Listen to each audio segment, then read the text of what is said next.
Welcome to this episode of Too Much Information, the women's health podcast where there's no such thing as oversharing. I'm your host, Izzy Warburton, and every week I sit down with one woman who's lived it and one expert who knows it for a no-nonsense conversation about our minds, bodies, health, and the stuff we've been left to find out on our own. No euphemisms, no topic off limits, no silly questions, just real stories and information you can trust, finally. Today, we are diving into the topic of PMDD. I have had the pleasure of working with both of today's guests, so I know firsthand just how much they are going to bring to this episode. Dialing in all the way from Vancouver, Canada, our guest this week with a story to tell is Anja Simonsen. Anja is a yoga instructor, a certified life coach, and a business strategist whose own journey with PMDD opened her eyes to the gaps in menstrual health awareness. She's now on a mission to make women's health education and support easier to find, understand, and access. So we have quite a lot in common then, Anja. We do. I think we always did, didn't we? I think from like the very start, I was like, great. Someone else I can talk about periods with. Kindred spirits, exactly. And then our expert today is Francesca Steyn. And quite simply, Fran is one of the leading voices in fertility care today. She's an award-winning fertility nurse, currently head of service at the Wales Fertility Institute, and she's spent almost 20 years shaping how fertility care is delivered in the UK. Fran has led groundbreaking surrogacy programs, pioneered app-based fertility care, and she's advised on national policy around women's health and fertility. So if there's anyone who can break down the facts about PMDD, it is you, Fran. I'm so happy to have you here. Thank you. Thanks for having me. So I don't actually think that there is any ice to break, but just to break any ice that may be there, I've got a question for you guys, a challenge. I would like you to give me your first period story in 4 words or less. So mine would be museum trip gone wrong. Gosh, I'm too old to remember. No, that's not true. Mine would probably be like, where is it? Because it didn't come for ages. Really? Ages. I think I started maybe when I was like 11. I had like a little, like a tiny bit of something, and then nothing came for maybe like 3 years. And then I would have one, and then it would be like 3 months, and I'd have another one. Interesting. Yeah, I remember them kind of coming and going quite a lot in the early months, years. It was very confusing. Fran, have you remembered? Yeah, I think mine will probably be I am too young. I was 11 and remember like being horrified that it was actually happening. I think I just started senior school and I was like, oh, no, what is this? I'm dying. Even though I knew I wasn't, I do remember like being in the bathroom and crying to my mum. Quite a lot to take on. That's a tale of two halves, really, from both of you, isn't it? Yeah. Well, thank you. Ice broken. We always start these episodes with some quick fire questions, and today's topic is all about PMDD, which is a real mouthful to say. It's premenstrual dysphoric disorder. Is that right, Fran? Yes. Great. Perfect. First question for you. What is a normal period? That is a really hard question. So if we look at periods as a whole thing, the emotions and everything that come with it, a normal period should be mildly uncomfortable. It shouldn't be excruciatingly painful. You shouldn't be soaking through every hour. You actually lose teaspoons of blood in a normal period. It just appears more because obviously there's a lot of vaginal secretions and things like that come away with it. You should feel a bit irritable, a bit emotional. That is all normal. And it should come pretty regularly, whether that's like every 28 days or every 35 days. But the key things are you shouldn't be bleeding too heavily. You shouldn't be painful, and you should expect to have some sort of mild cramping and some sort of, mild, maybe anxiety or, emotions, but it shouldn't be what we're going to talk about today is that real depression, real anxiety, real dark spaces that you go into. Great. Next question then. What is PMDD? So PMDD is the complete opposite to that. So the key thing is it can be different for everyone, but there's many symptoms, but it's severe anxiety, severe sometimes depression, sometimes suicidal thoughts and tendencies, going really into dark places, loneliness, really tired, fatigue, normally about a couple of weeks before your period's due. So if you are having a cycle which is 4 to 5 weeks long, every month for around 2 weeks, you might be feeling this real depressive phase, and it really takes it out of you. It affects you emotionally as well, because the lack of sleep will also affect your well-being. There has been some sort of research to say that it plays havoc and fluctuates with your hormones, so it may cause you to have heavier periods. But mostly it's the emotional aspect that really hits you hard, with the feelings of depression and anxiety and shame and guilt that comes with that. And it's really quite traumatic. You hear a lot of people talking about their different personalities that they have throughout their menstrual cycle. You know, as somebody who's got quite a long cycle, mine's normally about 34, 35 days, I still feel like a good 10 days of that, even though it's really mild, is me feeling irritable and tired and being snappier than usual, emotional. And then suddenly my period comes and I'm like, ah, that's why. Or now I'm tracking it religiously, so I know when to expect that. But for you to say that that's so much more extreme and could be as much as 50% of the time, I can't even picture that. And Anja, we're going to get into this with you, but do you listen to that and think, yes, that sounds like me? So when it wasn't managed and when my lifestyle wasn't, I suppose, in line with what makes me feel good, it completely aligns. It's funny because it can be so sensitive. Like if 1 month you don't slightly get enough sleep, or you don't go outside like enough, then suddenly that time comes and it's just completely, everything you think you know about your life is wrong. So everything that Fran said is completely right. Okay, Fran, back to you. How common is PMDD? 1.6% of women and girls are affected by PMDD.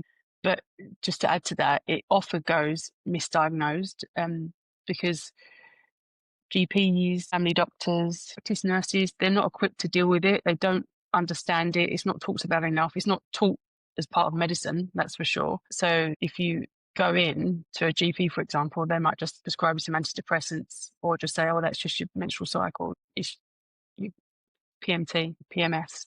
Firmly believe that it will become a higher prevalence in the future when there's more research and more people are able to say, I've got this, because there's an element of doctors and clinical staff and nurses and anyone involved not being able to diagnose it because they're not aware of it.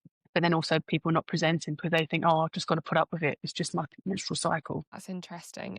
And as a fertility nurse, have you seen an increase in people who are coming almost self-diagnosing or thinking that this is something that they have? Definitely.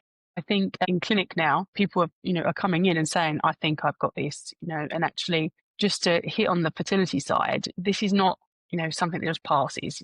This is something someone suffers with every month, consecutively. So when you are in a phase of, I want to try for a baby now, yet you have a diagnosis of PMDD, you're not going to want to even try because you feel so unwell, because it becomes a chore anyway sometimes when you're trying to conceive. But the emotional aspect of it, and you're tired, you're unwell. So, it affects your fertility too. And I think people like Vicky Patterson, because she talks so openly about it, people are saying now, I think I might have this. And I think they're questioning more when they do go to the GP. So I do see that happening more, but not enough, I guess. What's the difference between depression and PMDD? What do you think? I don't think there is a difference. It is, a clinical, it is clinical depression. The symptoms that you have with PMDD are so severe that it's exactly the same. There isn't a difference. It's just got a different term because it affects the menstrual cycle, causes it, and the fluctuation in hormones. In simple terms, what is happening with somebody's hormones when they have PMDD that's causing them to feel this? So we all have a fluctuation of hormones in different parts of the cycle, which is what you said earlier, is that, when you sometimes get a bit moody and emotional and you're snapping at people. But when you've got PMDD, you're very sensitive to that drop and to that fluctuation in hormones. So most of the population have a slight sensitivity to it. So we know that, oh, I feel good today, or I feel a bit rubbish. But with people who have been diagnosed or haven't yet been diagnosed, it's a sensitivity but a huge impact. So it's like, your estrogen dips and it'd be like falling off the edge of a cliff, because you'd be like, oh, what is happening? I feel so unwell. What is wrong with me?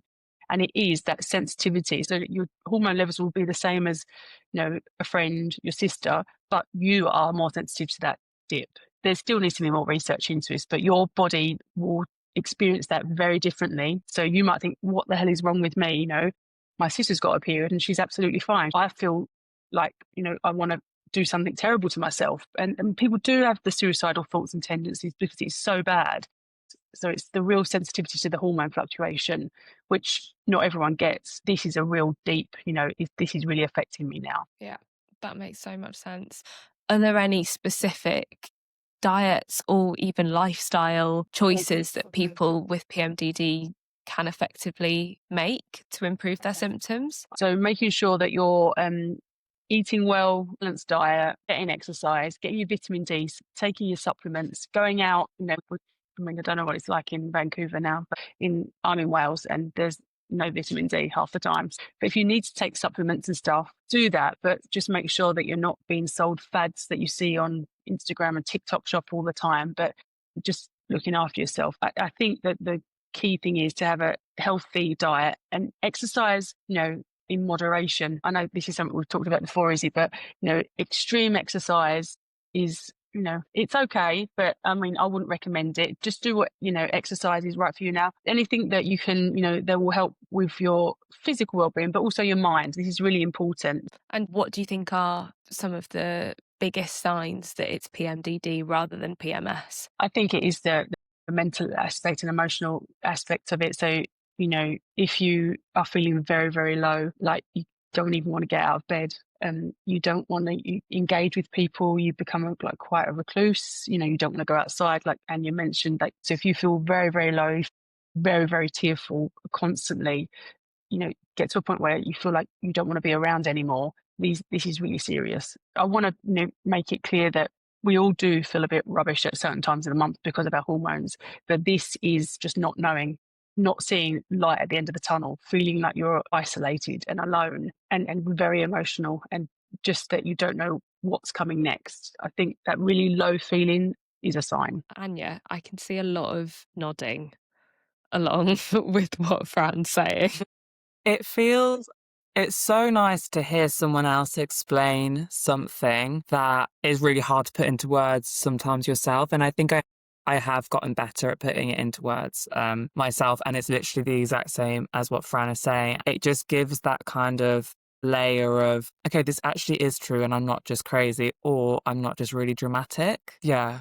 Because I think sometimes you can chat with people and a lot of people still don't know what it is. There's a lot of people who don't know what it is. So then when you're explaining it and you're talking about those different phases of the cycle, when the estrogen rises and you feel great, and then it drops, and then suddenly you feel crap, there is a slight thought in the back of your mind that's like, are they going to think that I'm lying about this, or that it's not actually true? So yeah, just hearing Fran say all that, I'm like, yeah, okay, I'm not completely mad. Definitely not mad, Anja, but it's always a massive relief to feel like somebody understands what you're going through, isn't it? Totally. Anja, we're going to go into your story now. When did you first start to realise that something wasn't right? So when I think maybe at school, I always had periods of time where I would just want to go to bed. And I wouldn't really think anything of it. Like I would just want to go to bed, and that would kind of be fine. It didn't last for very long. I am quite a social, outgoing person anyway. So these would only come not very regularly, but also with, you asked earlier how our first experience of our period. So for years, my period was not at all regular. So I never really knew where I was in my cycle. So I think for ages, I had no idea what was happening. But also, I suppose you're still getting those fluctuations of hormones. Maybe it just didn't bother me as much as it suddenly did when I think it really started when I went to university. And I remember having those periods of time where I was like, oh my God, I just need to crawl into my bed. It was when I was on my placement year. And so I was just before my final year of university. So maybe I was like 19, 20 maybe. And I remember leaving work and going into my bed, and I couldn't bear the feeling of my skin on my body. I just wanted to crawl out of my body, and I didn't know what to do with myself, because I was like, this is such a weird physical sensation. And I think I just remember like lying in bed and crying and ringing my mum and dad and just being like something's not right. I hate everything. I hate myself. Everything is terrible. And then I went home for a bit and then I came back to university and it was kind of basically from there. And it didn't happen every month. When I was in my final year, it maybe only happened a couple of times, but it was then when I started work and I moved to London. And when you start like burning the candle at both ends and every end you could possibly burn the candle, then that's when it gets really bad. And I think when I was at work, because the job was quite busy and was quite intense and there were quite long working hours and I was doing the social thing and trying to exercise all the time and everything, I would be like, okay, I have 2 weeks where I'm really on top of everything and I feel great and I can get all my work done and I can go to the gym and go to my spin classes and show up to all my friends' birthdays. And then I just knew that I'd have 2 weeks where I would just like find it really hard to concentrate, would be really tired. And I thought it was because I was just completely exhausting myself. And I was like doing too much, but I was also doing the same as everybody else. So I felt just like I was failing. Like I was like, why can't I do this? Everyone else is. So it's that classic, you're in like the rat race of London life. And again, that was just normalised. Anja, you've got 2 sisters, don't you? Mm-hmm. Who you're close with. Very close. Were you ever comparing your experience of your periods to what they were going through? I never related it to my period. Like never, Really? because of the thing with they weren't regular, and then I was on the IUD coil for a large chunk of time. So with that, you don't have a period. It just was completely off my radar. So I wasn't linking it to my cycle. I actually didn't, until I was diagnosed with this, I didn't even realize we had 4 phases of the cycle, which is crazy because I spent my whole time sitting at work talking about women's health, but I still didn't even know the basics of you have these 4 different phases and this is why it happens. And even if you are on birth control, you are still going to be having those fluctuations of hormones. I had no idea. So yes, I compared with my sisters, but it wasn't a comparison of periods. It was some comparison of like how much life they could handle compared to me, and a lot of guilt, which I still have a lot of guilt when I have those times of feeling low. You just feel so guilty because you know that people are worried about you, but you just don't have it in you to communicate that with them. Can you describe how it has affected your life? I suppose it took almost 2 years of my life still not knowing what PMDD was. I just thought I was completely burnt out. And I think, Fran, correct me if I'm wrong, but I think there has been research where some sort of trauma or burnout can link very closely with triggering deeper reactions to PMDD. Yeah. So I think I was burnt out in London. I was doing too much, and the way I was choosing to exercise was very high intense exercising, which isn't the best for someone who is quite sensitive to those hormones. So I mean, I suppose it basically drove me to a point of leaving a job that I actually really enjoyed. Like I really enjoyed London. So I was living in a lovely flat with my best friend, and I had to leave. I lived with my parents for a year and a half or something. It took so much time to rebuild from that I distanced myself from friends, ended relationships because of it. Everything. I have made massive life decisions because of my PMDD, because I didn't know what it was and I didn't understand it. And I thought, okay, something's obviously wrong in my life. So I would change everything. I changed everything. Still, it wasn't right. And then because the thing that I wasn't changing was understanding myself and my reaction to that.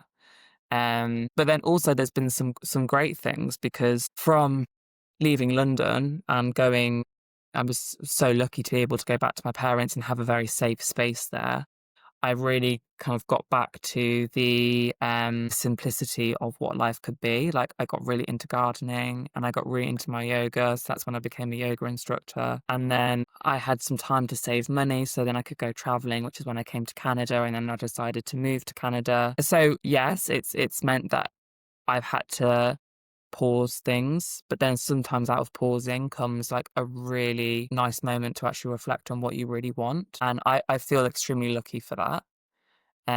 But it's still something that even though I'm very aware of it, it's still something that I deal with all the time. Like, I've started my period 2 days ago. So last weekend, I was a different person to who you're talking to now. So it's still something that I struggle with. Before you got the diagnosis, what did you think? Did you think that there could be another underlying medical reason that you were feeling that way? I thought that I was a very angry person, to be honest, because I would get so frustrated.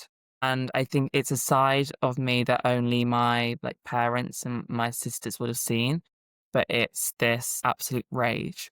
You know, when you see a toddler and they're having a tantrum and they obviously just haven't got the words to express how they're feeling, and it's all happening in their body and they just want to, then they just scream and cry. I remember when my cousin has a young girl and she was just having a classic 2-year-old tantrum, and I looked at her and I was like, I know exactly how that feels, because that's the only way I can really explain it for me. But the difference is that you're in your mid to late 20s.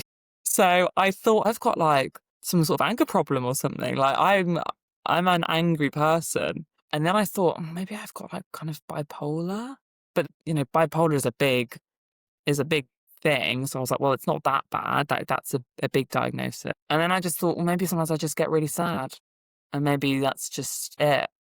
And again, I thought it was a mistake with my job. It was a mistake with the people I was spending time with. It was a mistake with how I was managing stress. But I thought I was just doing something wrong. I think this is maybe more of a female thing, but it's sad that that's how you think, is that it's not something's wrong with me or there's something out of my control. It's that you almost go to blaming yourself for these things. Yeah, so much self-blame.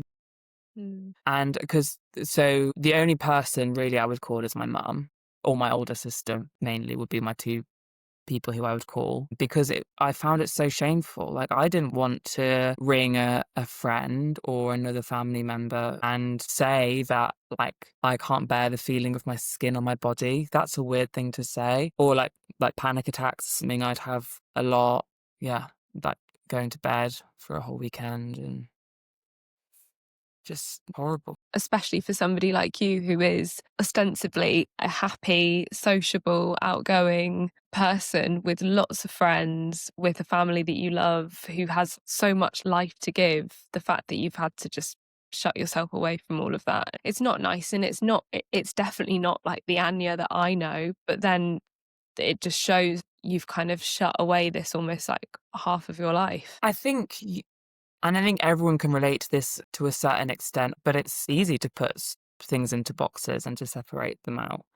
I think with PMDD, you can feel awful, and then one day you can wake up and feel fine, which is it's not, and it's normally when your period starts.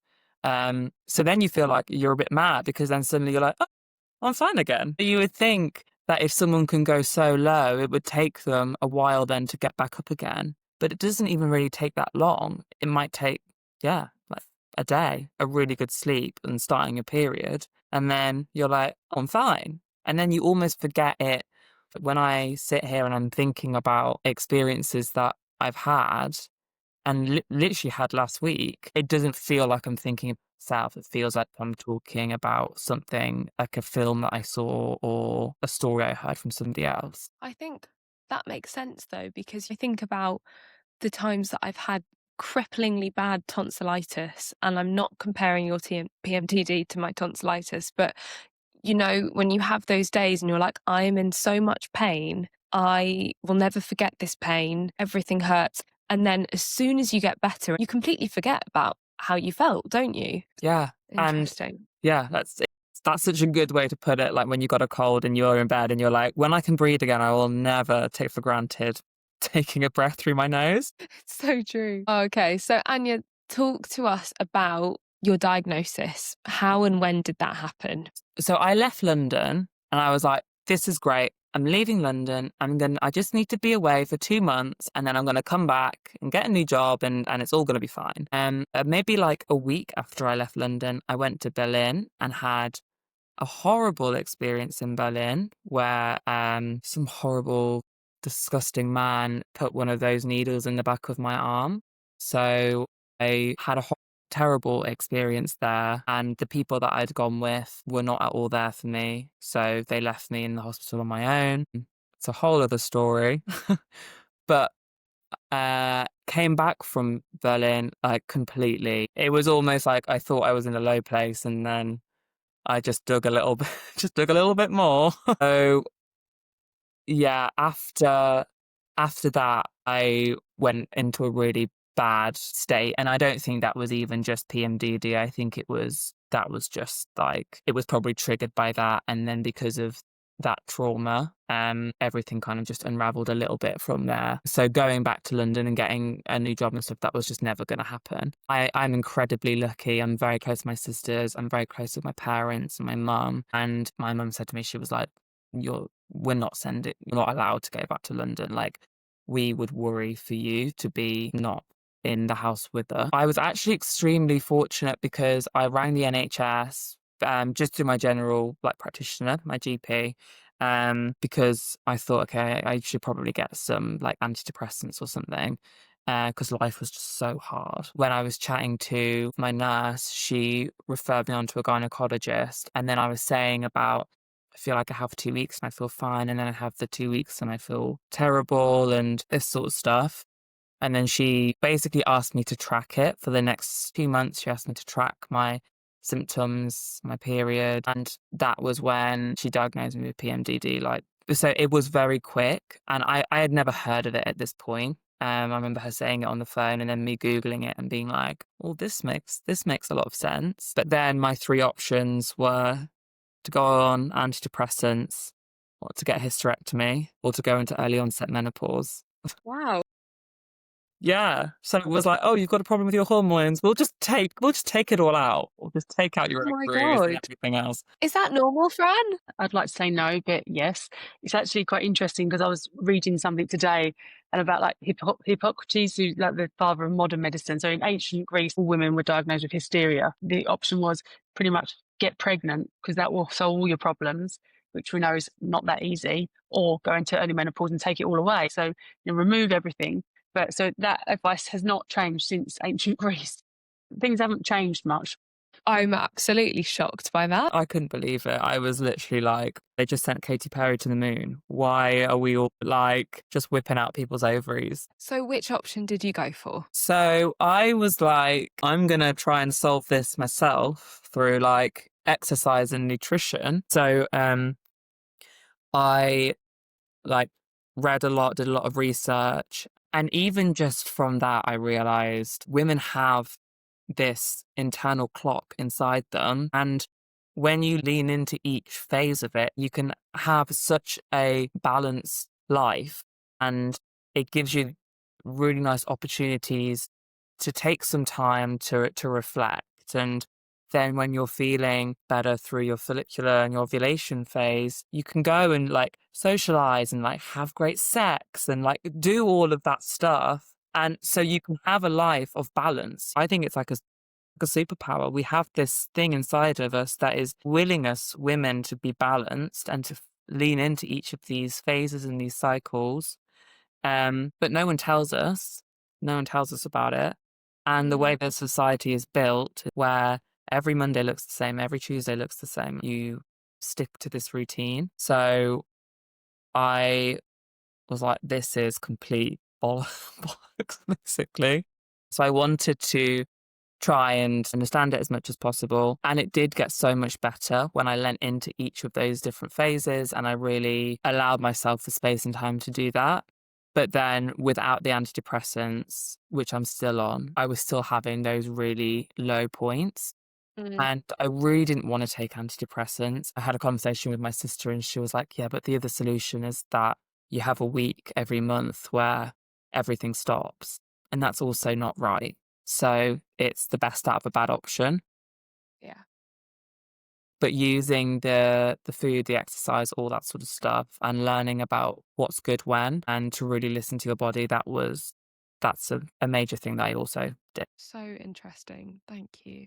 And I agree, there is still so much stigma attached to antidepressants, but it's an interesting one, but that's one for another conversation. Can you just give us a speedy overview of what your cycle could look like in terms of managing it with your lifestyle? Because I'm super interested in that. Yeah, so I will say that it was a lot easier when I was living in that kind of safe bubble with my parents. Yeah. It's such a controlled environment, Yeah. and they have all of the, it sounds so basic, but they have the really nice kitchen.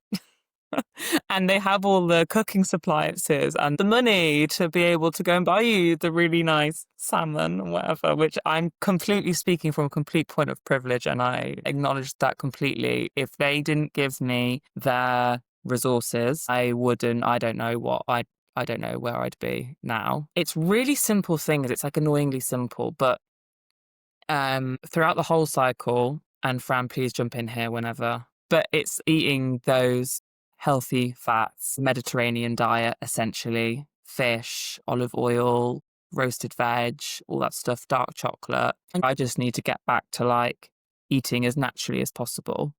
And I think that's something that I go by now as well, is eating as naturally as possible. So when I look at like the back of a packet, I'm not really bothered or looking at like the percentage of fats and proteins and all that sort of stuff. I'm really looking at like, is there a massive list of ingredients in on this packet that I wouldn't be able to find in the supermarket? Mm. I'm like, okay, if I don't know what that is, my body's not going to know what that is, so it's not really going to know what to do with it. Throughout the whole cycle, it is generally just trying to eat a balanced and healthy diet.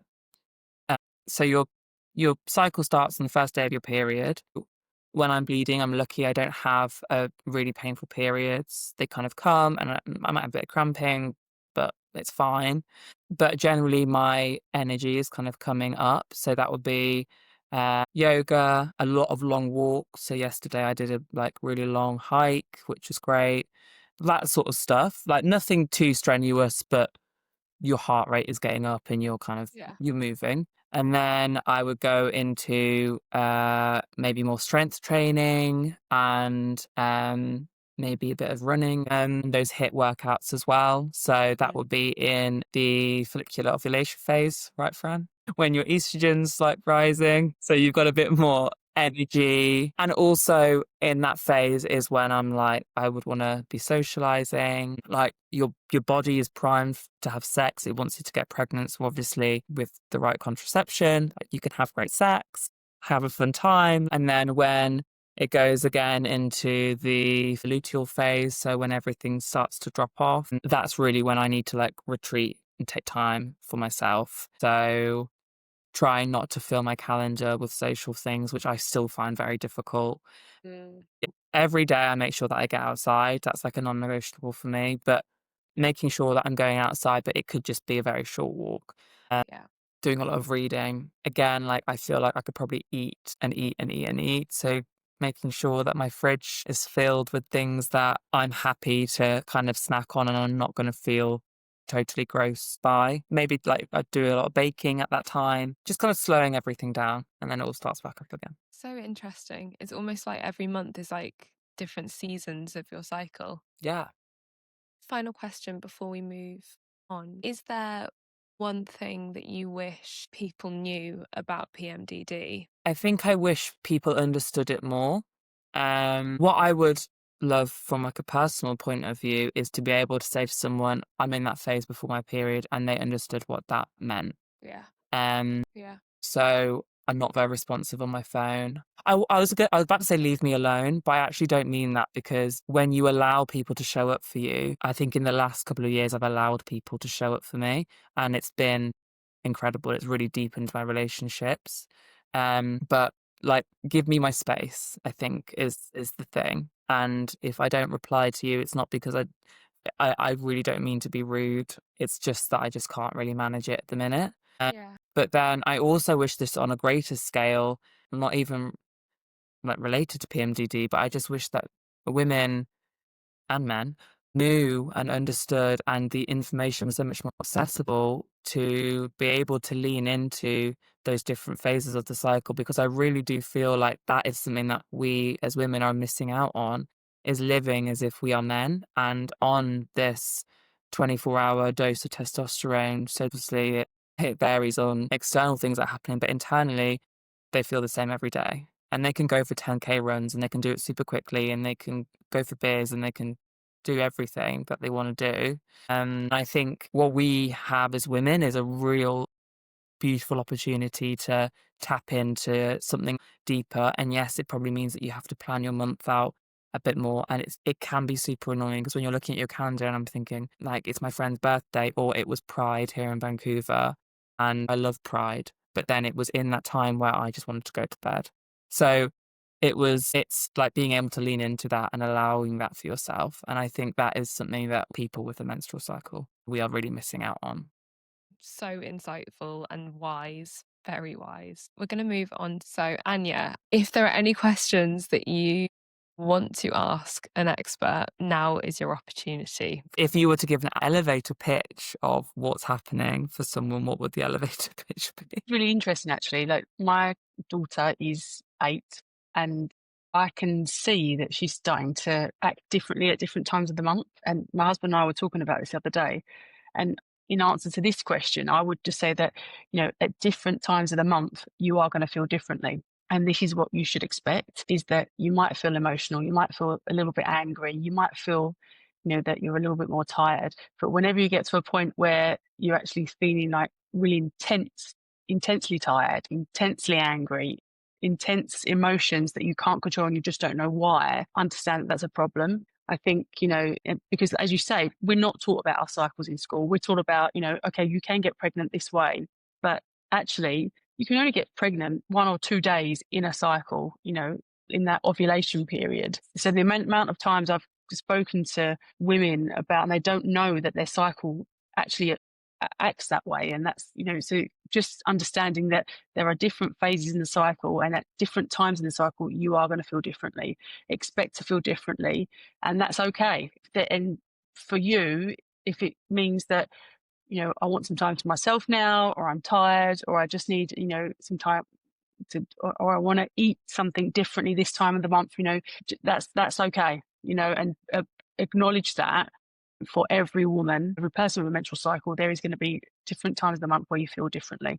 And without going into the science behind the hormones, just understanding that whether you've got a 5-week cycle or a 6-week cycle, or even if it's completely abnormal and irregular, you can't track it. There are going to be times when you know that something's happening and it's not right and you don't feel right. I actually have another question about pregnancy. I recently started dating someone and we were chatting about babies, and I was like saying, I don't think I would want to be a mum. And he was kind of like, yeah, fine. Like, and the more that I sort of spoke about it, and apart from the reasons of like they're super expensive and all that sort of stuff, I actually realized, I was like, I would worry about the quality of mum I could actually be with this, but also how being pregnant, I would be nervous about experiencing those intense feelings of hormones when I'm pregnant and then how they go away after.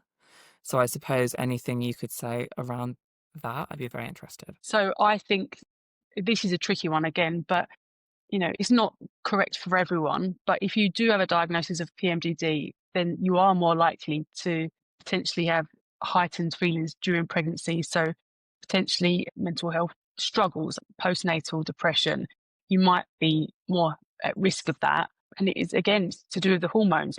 You're going to go through 9 months of pregnancy hormones, which can really play havoc, and then once you give birth, you have that dip again. So your mental well-being will be something you need to look at. But I think to look at it with a positive spin is that you've already got the diagnosis of PMDD. So you know that you can seek the help to prepare you for that and support you with that in pregnancy and beyond. And that kind of support is actually very good, because they are well aware of, there is much more research around postnatal depression and perinatal mental health and maternal mental health. So there's a lot there to support you with that. But it's just being aware. You might be completely fine. I've known people that have had things like polycystic ovaries, and then once they've got pregnant and given birth, that's gone away and they've gone into a regular phase, regular cycle. So these things can happen.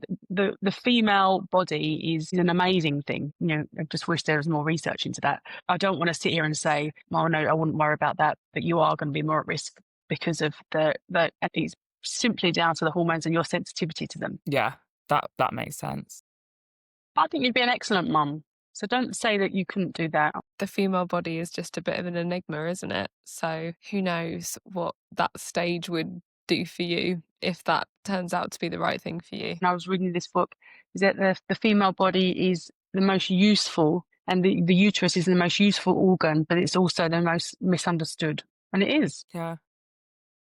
Very feel true. that completely. Thank you, Fran. My final question is, if someone is listening or watching and they are thinking, this sounds like me, what should they do? From a personal perspective, it would be to surround yourself with people who you can really trust to be there for you, and don't be afraid to tell them what's really going on. You're not crazy. You're not being dramatic.